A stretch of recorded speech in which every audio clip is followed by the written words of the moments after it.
Plus qu'une petite maison, la tiny house est un véritable style de vie. Le phénomène nous vient des USA où la taille des habitations a quasiment doublé entre 1978 et 2013, passant de 165 à 247 m² et provoquant nécessairement une augmentation des prix de construction. La première tiny house officielle voit le jour en 1999. Ce serait celle de Jay Schaffer, un des précurseurs de cette tendance.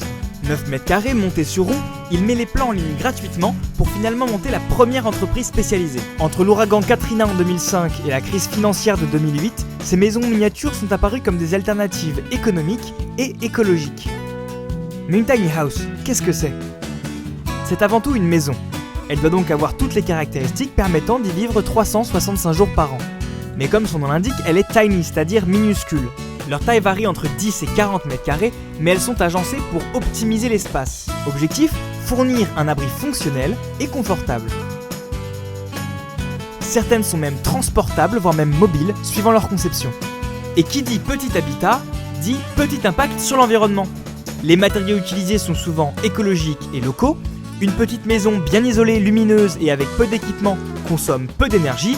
Et certaines tiny houses sont même conçues pour être complètement autonomes, grâce à des panneaux solaires et un système de récupération et de traitement de l'eau de pluie. Pour acquérir votre propre mini chez vous, deux solutions existent. La construction sur mesure par un spécialiste ou alors l'autoconstruction. Cependant, malgré la documentation massive que l'on peut trouver sur internet ou en librairie, il vous faudra quand même compter entre 6 et 12 mois de travaux et de solides connaissances pour créer vous-même votre tiny house. Dans les deux cas, l'investissement est largement inférieur à celui d'une maison traditionnelle. Pour une tiny house de taille moyenne, tout équipée, il faut compter entre 15 000 et 50 000 euros. Adieu donc les crédits sur 25 ans. Mais au fait, d'un point de vue légal, comment ça se passe ? Pour l'instant, c'est une zone grise. On appliquera à la tiny house mobile la législation sur les caravanes, pour la version transportable celle des mobil-homes, et si elle est fixe, on se référera aux lois sur les maisons traditionnelles.